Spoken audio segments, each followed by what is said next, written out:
Wyoming, 1878. High in the rugged silence of the western mountains, a late summer morning was breaking. Here, Robert Boone, a veteran of a war that had split a nation, lived in self-imposed exile, shunning the world he had once fought to preserve. The crossfire that had claimed his wife and child years ago had left him with a memory that was not a wound, but a quiet haunting that shaped every breath he took. He had claimed this abandoned military outpost as his own, a cabin hidden among granite and pine, a fortress against both regret and mankind. On this particular dawn, a strange silhouette broke the familiar line of his cabin's roof, rigid against the pale light. Robert stepped outside, the crunch of pine needles under his stiff boots the only sound. And then he saw her. A blonde woman, hanging motionless from a ridge beam, her feet dangling just above the door, her hair brushed against the letters scorched into the wood below. APACHE Lover. A knot of ice and bile tightened in his stomach. He approached, his heart pounding a heavy rhythm against the half-dark sky. The raw, accusing smell of charred wood stung his nostrils. His hand instinctively went to his coat for the pistol that was no longer there. A hollow gesture from a life he'd left behind. Killing was not the thing he feared least anymore. Not here. Not now. Leaning closer, he saw it. The slow, uneven rise and fall of her chest. She wasn't dead. She was dying. Her skin was a pale canvas stained with dirt and dried blood. Her eyes sealed shut. Her breathing was shallow, a fragile thread. But it was there. Disbelief rippled through him.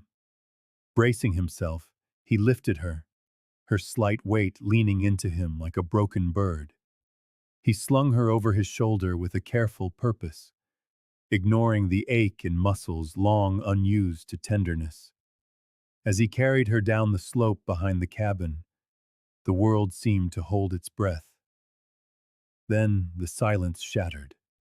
The sharp crack of gunfire echoed in bursts, rattling the pines. Distant, but urgent, threatening. Someone knew she wasn't dead. Someone was hunting her still. Robert tightened his grip, the flutter of her pulse a desperate message against his back. He did not falter. He ran, boots skidding on loose stone, branches clawing at his coat, heading for a lean-to he'd built near a hidden stream. Safety was only minutes away, yet each step felt like a prayer against the bloodlust in pursuit. Reaching the clearing, he eased her down onto a bed of furs, her tangled golden hair spilling across the dark pelts like trapped sunlight. He knelt, lifted her chin. Her eyelashes fluttered. She took a single shaky gasp, a sound of life returning. Robert exhaled, unaware he had been holding his breath at all. In the still air, the only sounds were her ragged breathing and the distant, fading echo of fear. For 2 days, fever was her only companion. Robert did what he could, cleaning her wounds, bathing her head with cool spring water, and wrapping her limbs in linen torn from his own shirts. She stirred only once, her lips forming a name that hung in the air like a broken note. Guro Hambur. That night, she woke in a blind panic. Her arms flailed as she clawed at her neck, her breath coming in sharp, terrified rasps. "Get away!" she screamed. "Let me go! I'll die before you take me back!" Robert moved quickly, catching her wrists, his grip firm but not harsh. "Easy now," he said, his voice calm. "You're safe. You're not there anymore." She fought him, teeth clenched, her eyes darting around the cabin, still trapped in her terror. Then she lunged for the fireplace, reaching for the kindling blade. He caught her around the waist, pulling her back hard against his chest. "Don't," he said, his voice low and steady. "Not like this. Not when you've made it this far." Her body trembled, and then, as if a string had been cut, she sagged against him. He loosened his hold. She turned slowly, her voice cracked and wary. "Who are you?" "Name's Robert Boone. This is my place." You found me?" He nodded. She lowered her gaze, folding in on herself on the floor, her arms wrapped around her chest. After a long silence, she whispered, "My name is Annabeth. Annabeth Crawley." Robert froze. Crawley. The name landed like a musket ball to the chest. He hadn't heard it in years, but it was once inked across the orders that sent mercenaries into Apache lands. Orders signed by Nathaniel Crawley, a plantation baron and self-proclaimed purifier of the border. "He's my father," she said flatly, unaware of the sudden tension in the room. "Or he was. I ran away years ago. I followed someone. To Homa. He found me bleeding in a creek behind our land. He said I wasn't the enemy." "You loved him," Robert stated, his voice soft. She nodded, a single tear tracing a path through the grime on her cheek. "We lived in the canyons, far from everything. I learned his language, wore his mother's beads. Then they came for us. White men. Some my father had paid. They ambushed us." She shook her head as if to deny the memory. "Tahoma died protecting me. I saw him fall." "And they took you," Robert finished for her. She raised a sleeve, revealing the faded bruises and the raw, puckered skin of burns. "They called me witch, whore, Apache lover. They dragged me from town to town and then they left me hanging. A warning to any girl who dared love someone like him again." Robert looked at her. His jaw clenched so tight it ached. His hands had balled into fists. Her story stirred the old, bitter sediment of his past. Campfires burning too close to homes. Children screaming in languages no one bothered to understand. Annabeth's eyes drooped with exhaustion. "You can hate me," she whispered. "Everyone else does." Robert sat beside her, his gaze fixed on the fire. "I don't hate you. You think I betrayed my kind?" "No," he said, the word barely a breath. "I think the ones who say that have never known what love looks like." He stirred the embers with a poker, his voice a low whisper. "You survived. That's not betrayal. Only cowards fear a soul brave enough to love across a line." Annabeth lowered her face to her hands, and for the first time since her world had turned to ash, she cried. That night, Robert sat outside under the moonlight, a cup of coffee untouched in his hands. He stared into the woods, but he wasn't seeing trees. He was seeing fire. 15 years ago, the flames had danced over the roofs of an Apache village his unit had been ordered to leave in peace. But the men drunk on hatred, led by a fanatic named Clayton Radix, had not listened. The village had been an ally, home to women and children. It was also too close to the Crawley ranch. That was reason enough. After the smoke cleared, he had found his wife by the riverbank, struck by a stray shot, his daughter lifeless beside her. They had only been visiting, bringing food to a friend. Wrong place, wrong time. He had buried them with his own hands and disappeared into these mountains, vowing never to be part of a war again. Until now. The next morning, Annabeth found his old rifle hidden beneath the floorboards. She brought it to him, her eyes questioning. "This is yours?" He nodded. "The trigger's gone." He had buried it beside his daughter, a vow no bullet could ever rewrite. "I don't shoot anymore." "Not even if they come back for me?" she asked, her voice hollow. He said nothing. That afternoon, Robert began rebuilding a half-ruined hunter's hut deeper in the woods. He fixed the roof, cleared the overgrowth, and laid down fresh blankets.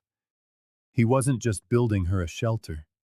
He was giving her space, a place to heal on her own terms. When she found it the next morning, she stood silently in the doorway, staring at the small patch of earth he had turned over, where the sprouts of wild onions and potatoes were already beginning to show.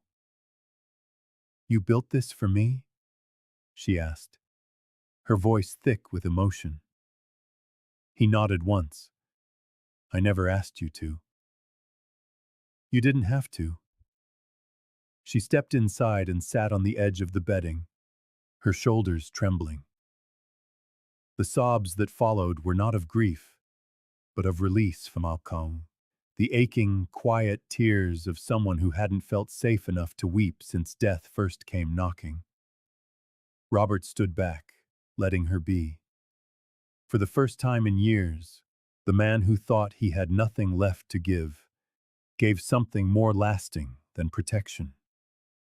He gave her peace, and in return she gave him the first fragile tears of trust. The wind soon carried more than the scent of pine. It carried voices. By noon, the rumor had reached the ears of Clayton Radix in a smoky saloon 2 towns south. A rider had seen a flash of blonde hair near the old station. Radix stood slowly, his hand twitching near the revolver at his belt. "She's a ghost we should have burned the first time," he snarled, a grin of old hate spreading across his face. "Let's finish it." By nightfall, 6 riders were saddled, men who hated silence and mixed bloodlines. That evening, a nervous trader knocked on Robert's door. "There's a bounty, Boone," he stammered, twisting his hat in his hands. "A quiet one, for the Apache lover's head." Annabeth heard every word. Before Robert could speak, she was packing a small bag. "I have to go," she said, her hands trembling but her voice firm. "They'll kill you if they find me here. They'll kill you if you go." She looked at him, her eyes hard with resolve. "You saved me once. I'm not asking you to do it again." Robert stepped forward. "I lost a wife and child because I stood still when I should have spoken. I watched fire take everything I loved and called it fate. I won't do that again. You're not a burden. You are a human being, and I'm done letting the world decide which ones are worth protecting." "They'll come," she whispered. "I know," he said. That night, Robert moved through the woods like a shadow, laying traps not to kill, but to slow, to warn. When he returned at dawn, Annabeth was waiting by the fire. "You could have run," she said quietly. "I could have," he replied. "Why didn't you?" He looked at her for a long moment. "Because I just want you to live." Her throat tightened. No one had ever wanted that for her before. Not for her silence, her loyalty, or her beauty, but simply for her breath. In that moment, Annabeth Crawley no longer felt like she was running. She felt seen. And beyond the ridge, hoofbeats were drawing near. The wind shifted after sundown. Robert felt it in his gut, the quiet before the strike. He checked his perimeter. 3 of the alarm traps were tripped, silent, careful. They were here. He returned to the cabin. Stay inside, he told Annabeth. No lights. I can help, she insisted. I need you alive more than I need your help, he said, and melted into the trees. 3 men crept toward the new shelter, whispering cruelties into the dark. Bet she's pretty when she begs. Robert moved from the high ground. He dropped behind the last man, a swift elbow to the throat, knocking him unconscious. He took the second with a punch to the jaw. But the third saw the movement and shouted, a revolver cracking through the night. Hearing the shot, Annabeth grabbed an oil lantern, a flint, and a single desperate idea. Outside, Robert fought like a man who hated violence but knew its brutal language. He dodged and kicked, but it was 2 against 1, blades flashing in the moonlight. Suddenly, a new light bloomed in the trees. Flames roared up the dry underbrush, a sudden wall of gold and heat. The fire Annabeth had started devoured everything in its path, blinding the attackers with smoke.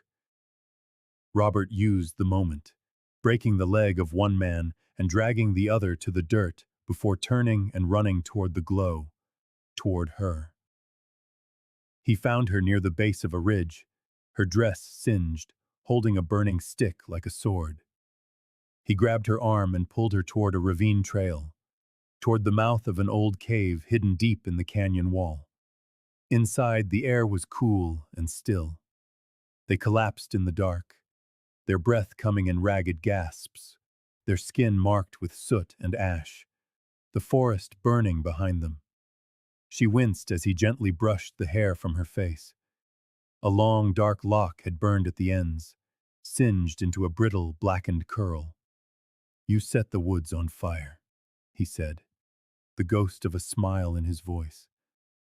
Just a little, she rasped. You could have died. She met his gaze, her own eyes reflecting the embers of a fire still burning somewhere deep inside. I know. He paused, his fingers still tangled in the ruins of her hair. Would you have died for me? Annabeth swallowed, the question cracking something open within her. No, she whispered, her voice raw. I want to live for you. The cave fell silent, the world shrinking to the sound of their breath and the distant, lonely pop of burning pine. But inside them, something deeper had caught fire, and this was one blaze they would not run from. The town of Dustwater was the kind of place where shadows moved faster than gossip, and both were known to swallow a man whole. Robert hadn't walked its streets in years, not since the war, not since the smoke and the screams had become a permanent part of his memory. But now he stood in the back of a crowded trading post, his face hidden beneath the brim of a wide hat, and he listened. Clayton Reddick's coming in by week's end, one man grumbled over a barrel of sugar and dried beans. Got business with the mayor, or maybe something more personal. Personal, like bounty hunting? Another muttered into his drink. Robert stiffened. Without a word, he turned and walked out, the small bell over the door tinkling a farewell behind him. Down the hill, at the edge of town, Annabeth waited in a wagon they'd borrowed. Her hood was drawn low, but her eyes, sharp and restless, scanned every rider, every glint of silver on a belt. When Robert approached, she spoke without looking at him. Did you hear his name? Yes. Then it's him. She reached into her satchel and pulled out a scorched piece of tanned leather. Half burned and blackened at the corners, it had been nailed to the door of the old signal post where Robert had found her strung up. It bore a single phrase, seared in with a hot brand, APACHE Lover. Robert had always thought the marks were random, a crude symbol of hate, not handwriting. But now, under the unforgiving sunlight, Annabeth ran her fingers along the edges. The angle of the A, the way the P dips below the line, she said, her voice low and certain. This was branded by hand, not by a stamp. And you recognize it? Annabeth nodded. Reddick used to write letters to my father. Threats, warnings, offers. They shared a common hatred. The only difference was, my father used gold to get what he wanted. Reddick used fire. She paused. He sent one to Tahoma, too. Her voice cracked on the name. Robert stayed quiet, letting the memory have its space. He threatened to hang him from the town gates, called him a mudskin thief.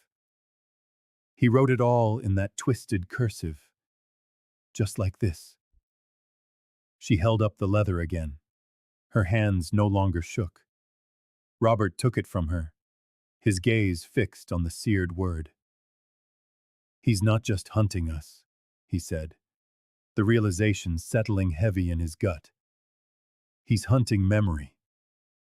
He wants everyone who ever loved an Apache to suffer, Annabeth whispered. He wants the world to forget people like Tahoma ever existed. Then we need to remind them.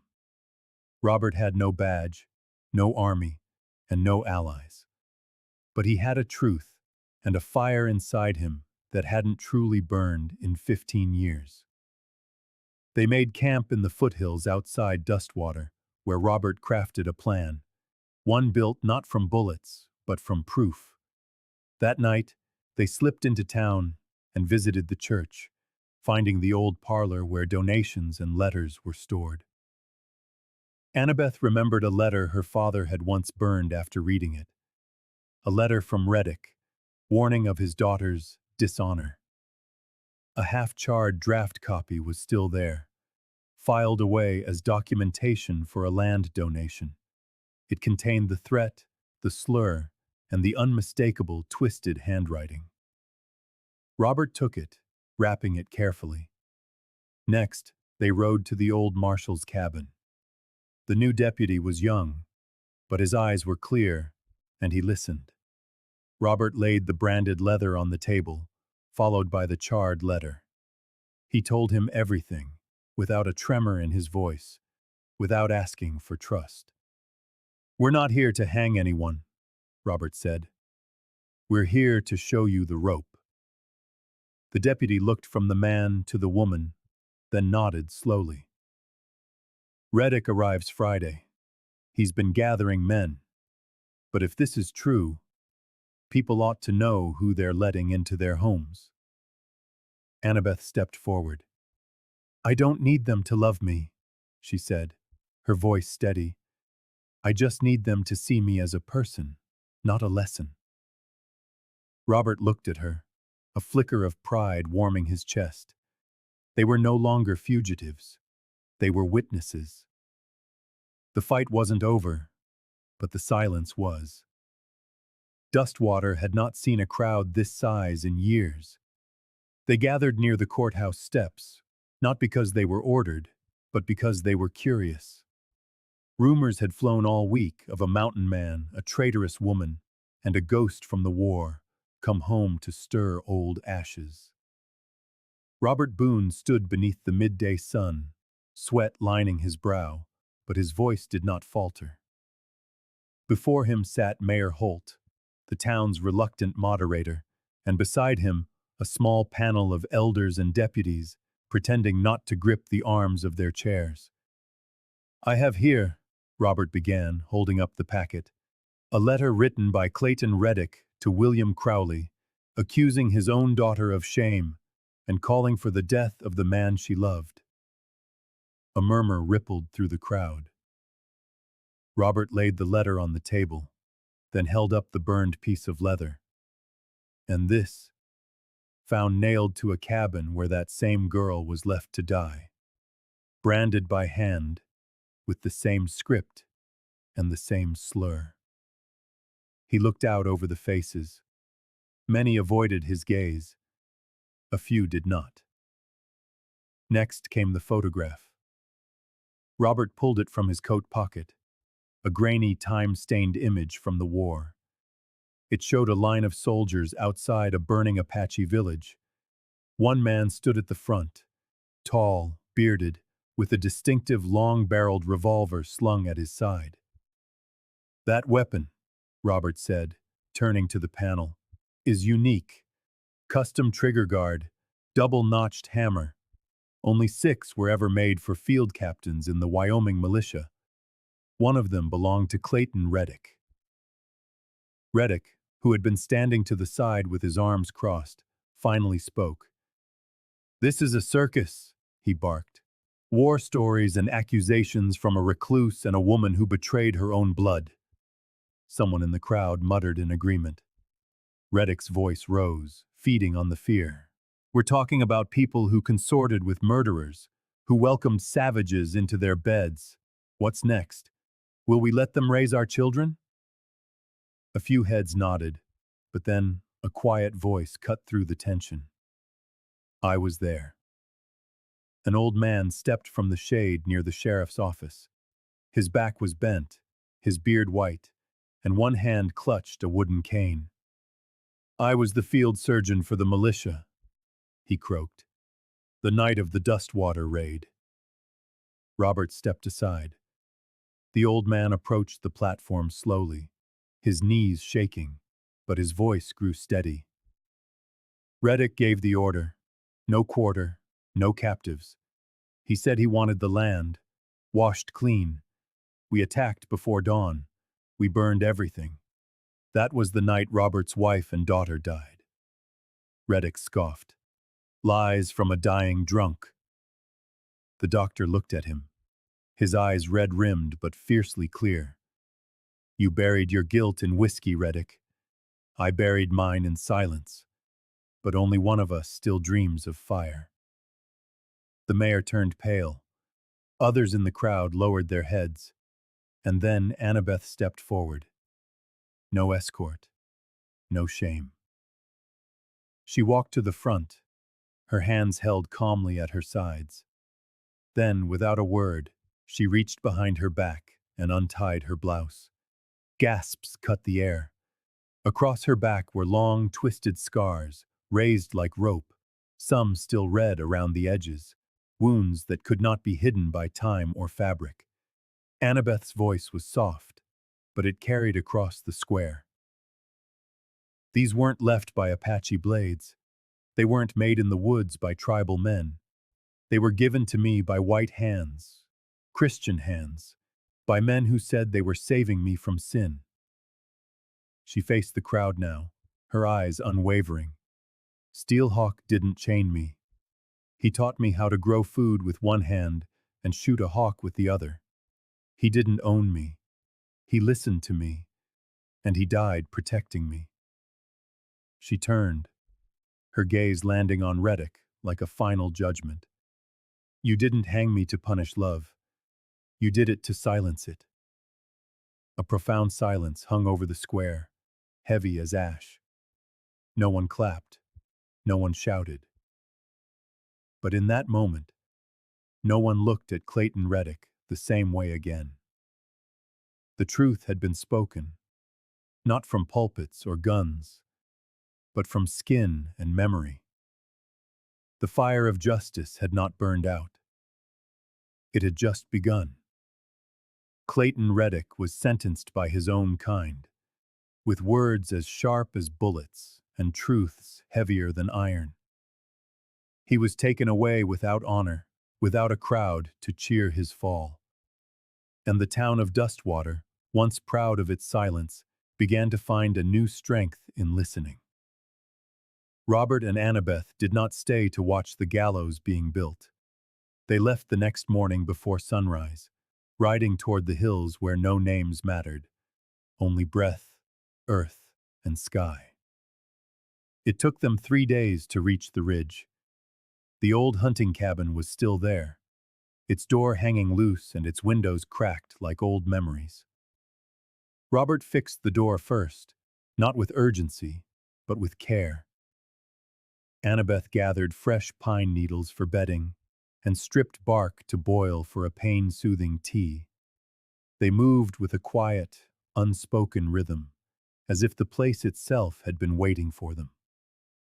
Weeks turned into a season. They cleared the land, dug a well, and planted beans and squash. Robert built an extra room with hands that now remembered more than how to fight a war. Annabeth painted the door with a blue ash she made from wildflowers. "For peace," she said, her smile soft and genuine. Soon people started to arrive. A boy whose parents had disowned him for marrying a Cheyenne girl. A woman with a long scar down her cheek and nowhere else to go. Even a wounded horse limping from a hunter's errant bullet. The cabin slowly became a place not of exile, but of return. Watching it grow, Robert felt something in his chest finally uncoil. One evening, as the sun slipped behind the ridgeline, staining the mountains in red gold, he walked up the path to where Annabeth stood by the split-rail fence. He didn't bring flowers. He didn't kneel. He just stood there, dust on his boots and hat in his hands, his eyes steady on hers. "You don't have to say yes," he murmured. "There's no ring, no preacher, no whiskey to toast with." She turned toward him, her expression unreadable. "I just need to know," he continued, his voice low, "that you'll still be here when the sun drops behind that tree, and the next night, and the next." She stepped closer, her hands coming to rest lightly on his shirt. "Tewa was my first storm," she said. "He broke the locks on my cage. He taught me about fire." She reached up, her fingers gently touching Robert's face.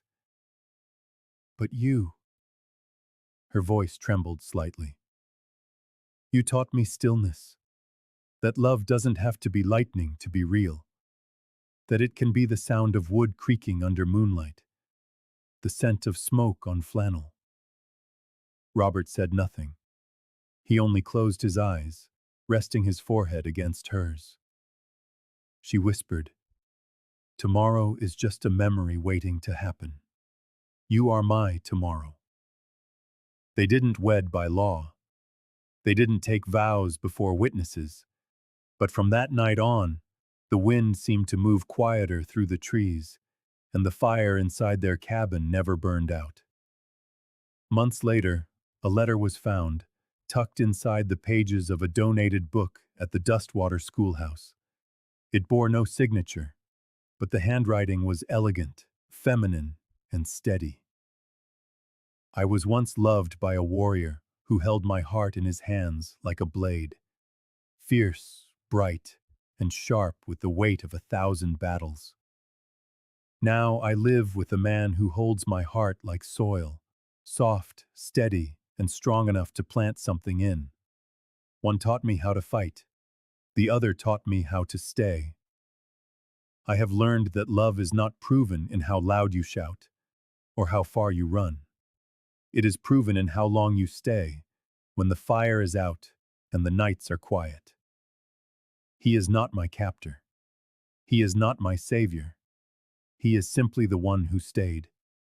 And that is more than enough." In the heart of a land carved by wind and fire, two souls, once broken by war, by blood, by loss, found something they never thought they would feel again. Not just survival, but peace. Not just a memory to live for, but a reason to stay. Robert and Annabeth were never crowned by a church bell or praised in a history book. But their story remains, in the cabin on the ridge, in the blue wildflowers that bloom there every spring, and in the quiet knowing that love, when chosen freely, can outlast even the deepest scars. Thank you for watching this story on Wild West Love Stories, where hearts still dare to beat in the dust and silence of the frontier. If this tale moved you, if it made you believe in second chances, in love that heals, and in the strength of choosing kindness over fear, Subscribe to Wild West Love Stories and ride with us again. Because out here, every love leaves a trail.